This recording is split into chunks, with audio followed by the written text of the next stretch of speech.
Ele foi um dos melhores jogadores do Brasil, e com história por gigantes brasileiros e também clubes da Europa. Ele vestiu a camisa da seleção, mas foi um dos injustiçados que não disputaram Copa do Mundo. Mas afinal, que fim levou o Evair? Se aposentou? Acabou pro futebol? Fica tranquilo que eu vou te contar. Mas antes, se você ainda não é um inscrito no canal, se inscreve agora mesmo para apoiar o nosso trabalho, e assim você recebe mais vídeos como esse, beleza? Evair Aparecido Paulino, mais conhecido apenas como Evair, nasceu em Ouro Fino, em Minas Gerais, em fevereiro de 1965. O Evair, já no começo de carreira, em 1979, sofreu uma grande decepção, a não ser aprovado nas escolinhas do São Paulo, depois de fazer o teste no clube do Morumbi. Nada que abalasse, claro, que o craque já mostrava sua qualidade, e ele seguiu tentando fazendo testes em outros clubes. Mas foi em 1980, no Guarani, que enfim ele teve as portas abertas para o futebol.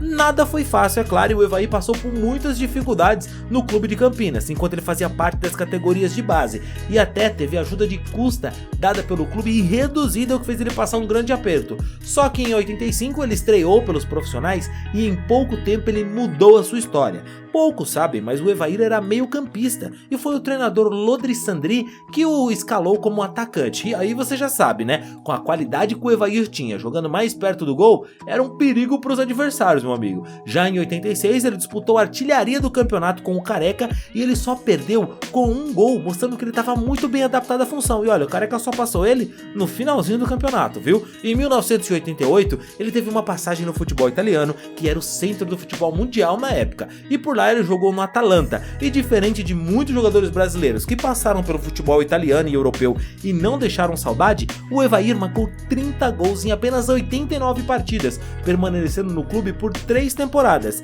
e até hoje ele está no hall da fama do futebol italiano como um dos grandes jogadores que passaram pela Atalanta. Em 1991 ele voltou ao Palmeiras, e aí sim ele começou a escrever o seu nome para sempre na história do futebol brasileiro, depois de ter sido afastado do elenco principal do Verdão por deficiência técnica, segundo o treinador Nelsinho Batista, a quem eu pergunto com todo carinho: se o Evair tem deficiência técnica, quem é então que tem boa técnica, meu amigo? Bom, bastou mudar o treinador e o homem liderou o Palmeiras nas conquistas do Paulistão, que não vencia há 16 anos, e de quebra marcou 2 gols na final contra o Corinthians. Realmente o homem tinha muita deficiência técnica, né? Bom, ainda no mesmo ano, o Evair foi campeão do torneio Rio São Paulo de 93 e do Campeonato Brasileiro de 1993 sob o comando do Vanderlei Luxemburgo. Em 94 ele viveu o auge da sua carreira. O cara marcou 53 gols na temporada, número de Cristiano Ronaldo e Messi hoje em dia, e conquistou os títulos do Campeonato Paulista de 94 e mais uma vez do Brasileirão de 94. As boas atuações dele pelo Palmeiras, é claro, fizeram com que ele fosse convocado para defender a seleção brasileira, e ele participou dos amistosos e também das eliminatórias para a Copa do Mundo de 1994. Porém, surpreendentemente, ou injustamente se você preferir, ele não estava na lista final dos jogadores convocados para a Copa do Mundo de 94, que foi disputada nos Estados Unidos. O Evair então foi para o Japão, voltou ao Brasil para jogar pelo Atlético Mineiro, e depois disso ele foi ao Vasco, onde mais uma vez foi campeão brasileiro em 1997.